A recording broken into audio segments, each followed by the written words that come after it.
I welcome you all to my third lecture on digital signal processing, that is UEC 502 for electronics and communication engineering students and electronics and computer engineering students. We will first discuss Z transform, that is introduction to Z transform. The Z transform is the discrete time counterpart of Laplace transform. The Z transform of a general discrete time signal Xn is defined as Xn is equal to summation Xn with limits n running from minus infinity to infinity z raised to power minus n, where z is equal to r e raised to power j omega, which is a complex variable. It is represented in polar form. And the z transform of xn is represented like this. R is the magnitude of z and omega is the angle of z. Here omega is also the angular frequency in discrete domain. If we will substitute the value of z here, we will get x r e raised to power j omega, and this expression finally comes x r e raised to power j omega is the discrete time Fourier transform of the sequence xn multiplied by a real time exponent r raised to power minus n, that is x r e raised to power j omega is equal to dtft of xn r raised to power minus n. So if I will evaluate xz at z is equal to e raised to power j omega, or we will set r is equal to 1 in x r e raised to power j omega, we will get dtft of xn. The Laplace transform reduces to ctft on the imaginary axis in continuous domain, that is at s is equal to j capital omega. It is in continuous time domain. Similarly, the z transform reduces to dtft on the contour in the complex z plane corresponding to a circle with a radius of unity. So here in the z plane, I have plotted a circle with radius 1.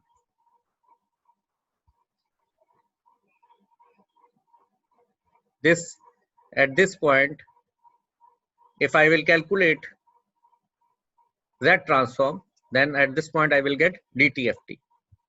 So keeping r is equal to 1, I can calculate dtft in z plane. For convergence of z transform, we require that dtft of xn r raised to power minus n must converge. The z transform of a sequence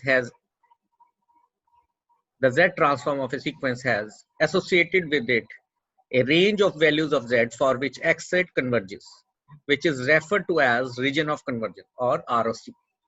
If ROC of z transform includes the unit circle, the dtft also converges.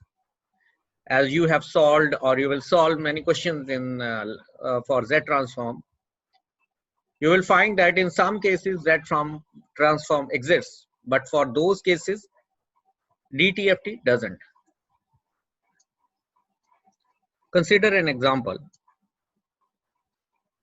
Consider the signal xn equal to a raised to power n un. It is a causal signal where a is greater than 0, less than 1. Now I will take z transform of the sequence. Xz is coming out to be, by following these mathematical steps, xz is coming out to be z by z minus a. And corresponding ROC is magnitude z is greater than magnitude a. Now if you look at the denominator, you will find that it is giving a pole at z is equal to a. It is indicated here. And the numerator, it is giving a 0 at z is equal to 0, that is at origin, indicated like this. So we have plotted two circles here. One is unit circle, other is a circle with radius a. Now the ROC, as mentioned here, is outside of this circle of radius a. Now consider the second signal, that is xn is equal to minus a raised to the power n u minus n minus 1. This is anti-causal signal for a greater than 0 but less than 1.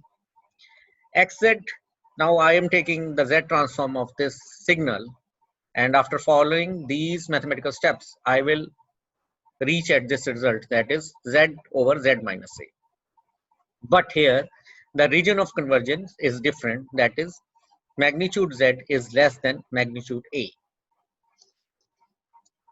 Looking at the denominator, we will find a pole at a, and looking at numerator, I will locate a 0 at origin. Now ROC, as mentioned here, is inside this circle of radius a. The Z transforms differ only in their regions of convergence. It is clear that mathematically the end result is coming out to be same, but the region of convergence is different in both cases. So be attentive while solving the questions. If Z transform xz of xn is rational, and if xn is right-sided, then the ROC is the region in the Z plane outside the outermost pole, that is outside the circle of radius equal to the largest magnitude of poles of xz. Furthermore, if xn is causal, that is if it is right-sided and equal to 0 for n less than 0, then ROC also include z equal to infinity. Now look at this question. It is a causal system. ROC is outside the outermost pole. Now if the Z transform xz of xn is rational, and if xn is the left-sided signal, then the ROC is the region in the Z plane inside the innermost non-zero pole, that is inside the circle of radius equal to the smallest magnitude of the poles of xz other than any at z is equal to 0 and extending inward to and possibly including z is equal to 0. Furthermore, if xn is anti-causal, that is if it is left-sided and equal to 0 for n greater than 0, then ROC also include z is equal to 0. Looking at this is anti-causal signal. So ROC is inside the innermost non-zero pole. ROC is inside the innermost pole, non-zero pole. Coming to the next point, that is LTI system characterized by linear constant coefficient difference equation. Consider an LTI system for which input xn and output is yn, which satisfy a linear constant coefficient difference equation of order capital N, which are of the form as shown here. Now taking Z transform on both sides and using the linearity as well as time shifting properties, we obtain this expression.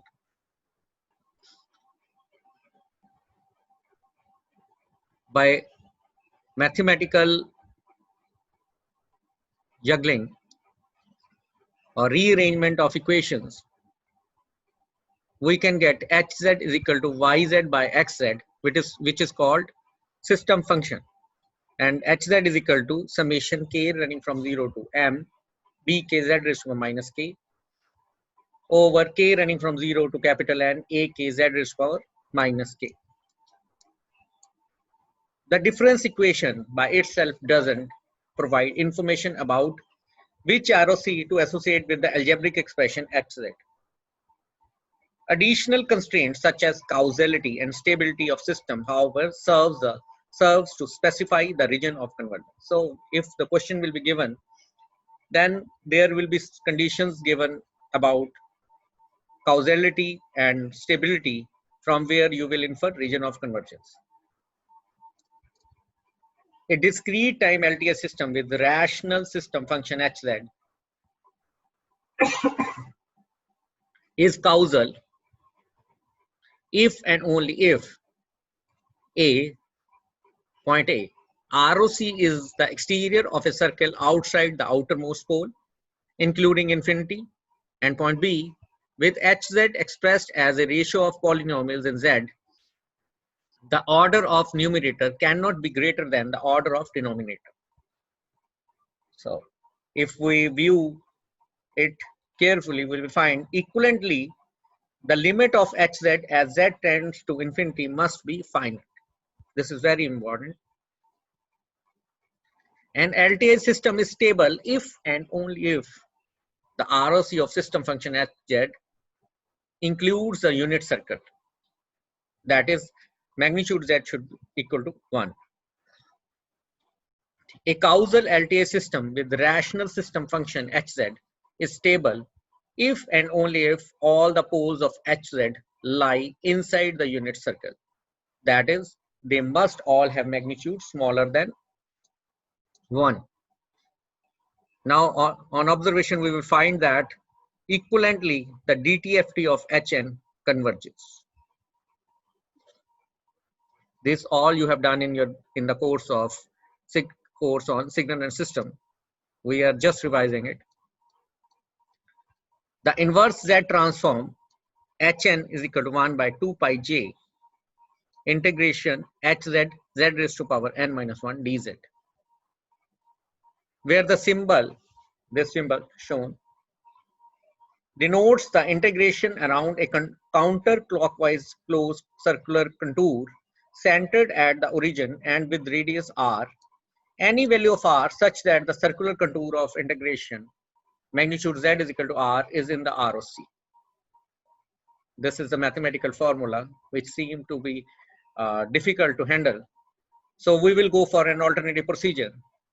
One useful procedure relies on expressing Z transform as a linear combination of simpler terms through the partial fraction expansion of Hz. This is through partial fraction expansion. Hz is equal to summation I running from 1 to m ai over 1 minus ai z inverse. Now, it is very easy to handle this and very easy to convert it to Hn. And then the inverse transform of each term can be obtained by inspection. So it is how we perform Z transform, and we calculate its inverse Z transform for discrete time signals and systems. The next is introduction to continuous time Fourier transform, that is CTFT. H j capital omega is equal to integration from minus infinity to infinity ht e raised to j omega t dt. It is CTFT. It is how we calculate CTFT. And its inverse, that inverse CTFT is calculated by ht is equal to 1 by 2 pi integration from minus infinity to infinity h j omega e raised to j omega t d omega. It is from, by using CTFT, we can obtain Fourier transform for periodic as well as aperiodic signals. We will do one example. Consider the signal xt is equal to e raised to power minus at ut, that is causal signal, for a greater than 0. Now, applying CTFT, we will get x j omega is equal to 1 over a plus j omega. We express CTFT x j omega in terms of its magnitude as this term and phase as this term. For analysis of a signal in frequency domain, we use magnitude spectrum plot and we use phase spectrum plot. So this magnitude is magnitude of xj omega, that is CTFT of xt, is plotted, and on x-axis there is variation in omega, and on y-axis there is corresponding variation in magnitude of CTFT And this is phase spectrum, how the phase varies as the value of omega changes in CTFT, or in continuous time domain as the value of omega changes, how the phase changes, phase of CTFT is changing. The next is introduction to discrete time Fourier transform, that is DTFT. Now, if Hn is the signal in discrete domain, we calculate DTFT as capital H e raised to power j omega is equal to summation n running from minus infinity to infinity Hn e raised to power minus j omega n, and its inverse DTFT is calculated as Hn is equal to 1 by 2 pi integration. The limits of integration can be minus pi to pi or 0 to 2 pi. H e raised to power j omega into e raised to power j omega and d omega. This equation is called analysis equation, and this equation is called synthesis equation. We can calculate DFT for both periodic as well as aperiodic signals. We will solve one example. Consider the signal xn is equal to a raised to power n un for z a greater than 0 less than 1. If I apply DTFT here, I will get x e raised to power j omega is equal to 1 over 1 minus a e raised to power minus j omega by following these mathematical steps. Now I will analyze DTFT in frequency domain by plotting magnitude spectrum and phase spectrum of x e j omega, of x e raised to power j omega, that is DTFT of xn. Now, looking at magnitude spectrum, we will find that the spectrum, in the spectrum, there is a repetition of pattern. A unique pattern of variation is observed from minus pi to plus pi, and that pattern repeats itself or periodically in this magnitude spectrum. This interval, minus pi to pi, is called fundamental interval, and this pattern repeats itself periodically after 2 pi.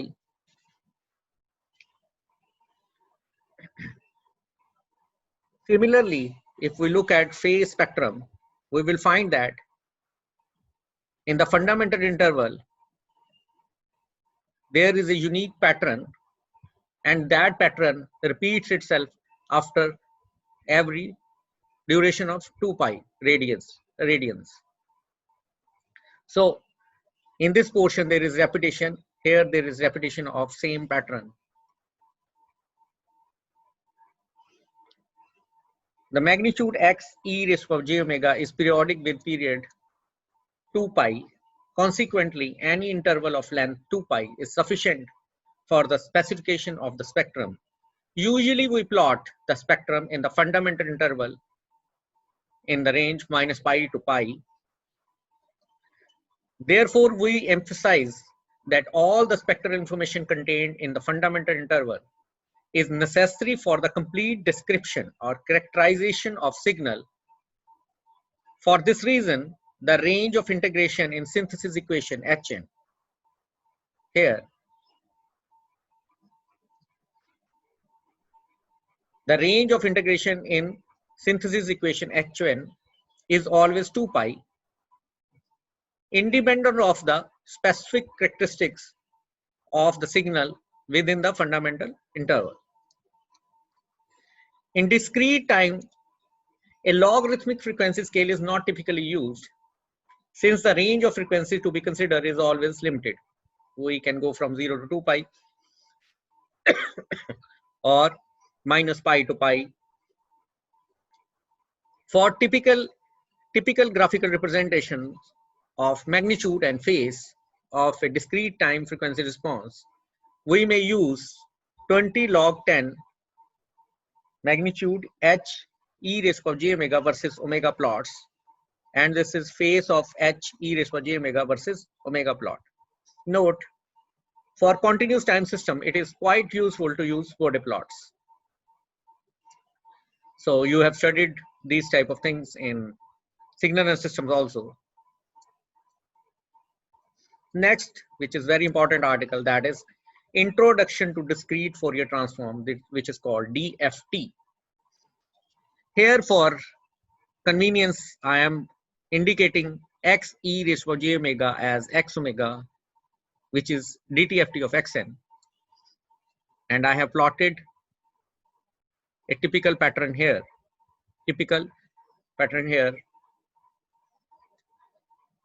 Here we sample x omega periodically in frequency at a space as a spacing of delta omega radians between successive samples. If you look at the spectrum, here the signal xn is discrete, but the magnitude spectrum is continuous.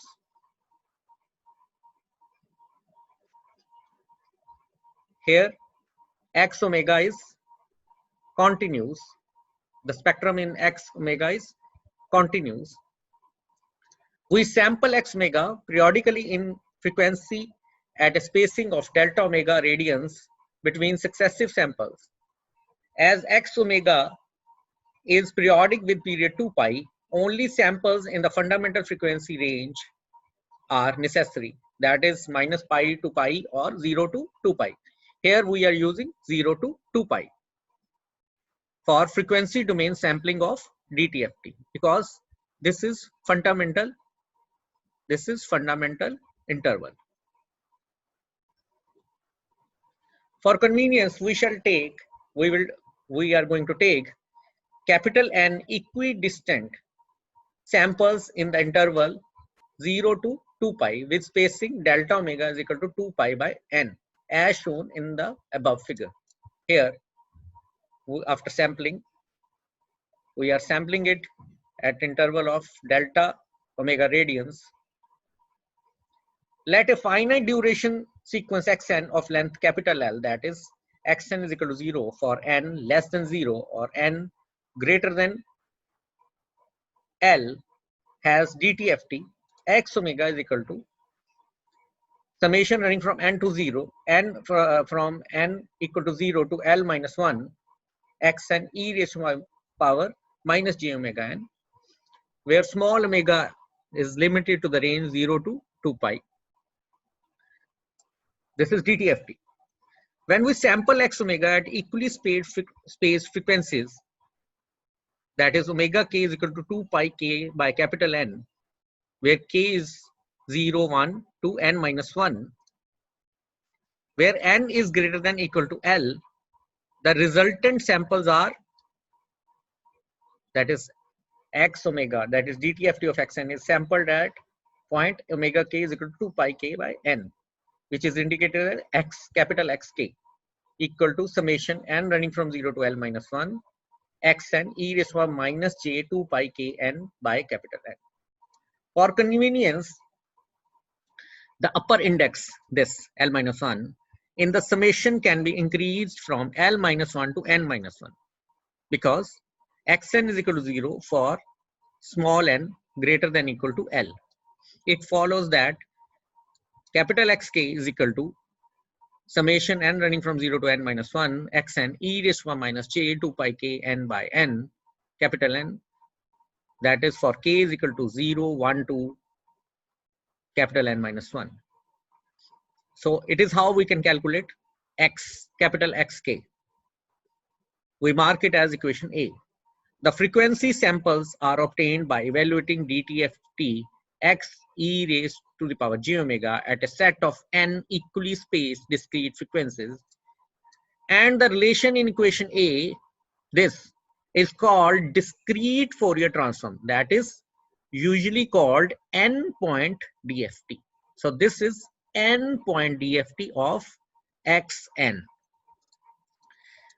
We can view this computation as expanding the size of the sequence from L points to n points by appending n minus L zeros to the sequence xn, that is zero padding. Zero padding is very important. This is called zero padding. The n point DFT provides finer interpolation than the L point DFT. We will show it with one example. The sequence xn can be recovered from capital Xk frequency samples by using the following relation, that is xn is equal to 1 by capital N, summation k running from 0 to n minus 1, capital Xk e raised to power j 2 pi k n by capital N, where n is change, n domain of n is from 0 to n minus 1. We mark it as equation B. It is called inverse DFT or IDFT. It is known as or referred to as n point IDFT. Now we will do one example. A finite duration sequence of length capital L is given, that is xn is 1 for n 0 to L minus 1 and 0 otherwise. Determine the n point DFT of this sequence for n greater than equal to L. Now we'll take discrete time Fourier transform of this sequence x omega, and by following these mathematical steps I found that it is sine omega L by 2 over sine omega by 2 into e raised to power minus j omega L minus 1 by 2. The n point DFT of xn is simply x omega evaluated at the set of n equally spaced frequencies omega k is equal to 2 pi k by n, k running from 0 to n minus 1. Now after sampling, it is capital Xk is equal to 1 minus e raised to power minus j 2 pi k capital L by capital N over 1 minus e raised to power minus j 2 pi k by capital N. K, the range of k is from 0 to n minus 1. By further solution, we can get it equal to sine pi k capital L by n over sine pi k by n into exponential e raised to power minus j pi k L minus 1 over n. Now, there may be some problem also. That is, if n is considered to be capital L, that is n is equal to L, then the DFT appears to be xk is equal to capital L at k is equal to 0 and 0 for k is equal to 1, 2 and n minus 1. There is only one non-zero value in DFT, that is at k is equal to 0. Now it's a problem. At n is equal to L, if we will evaluate xk, capital Xk. So while solving the question, the student must ensure that we can get its inverse DFT also. So he or she may choose n greater than L to avoid this situation. We must evaluate x omega at more closely spaced frequencies, that is omega k is equal to 2 pi k by n, where n is greater than L. Consequently, the magnitude of n point DFT of xk is equal to sine pi k L by n over sine pi k by n. And the phase of n point DFT of xk is phi k is equal to minus pi k L minus 1 over n from this. This is magnitude and this is phase. Now we will do it with one example. If we assume n is equal to 100 and L is equal to 10, then we have plotted magnitude spectrum and phase spectrum.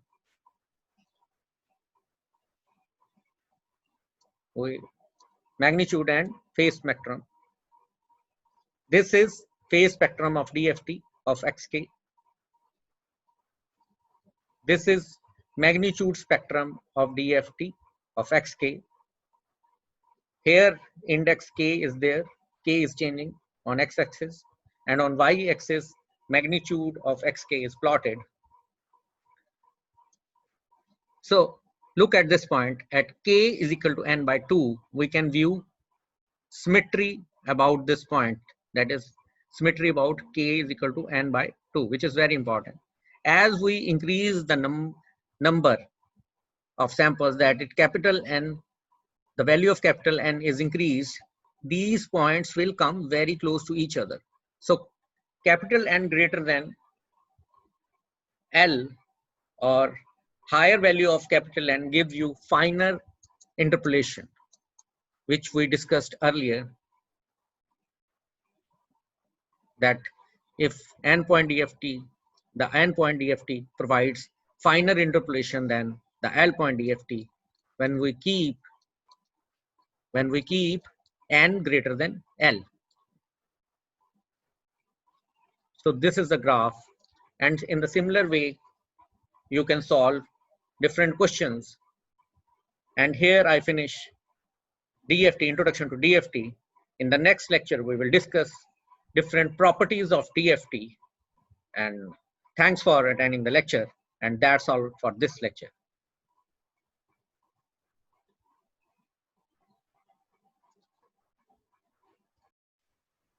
And for this course on digital signal processing, you need to follow these reference books.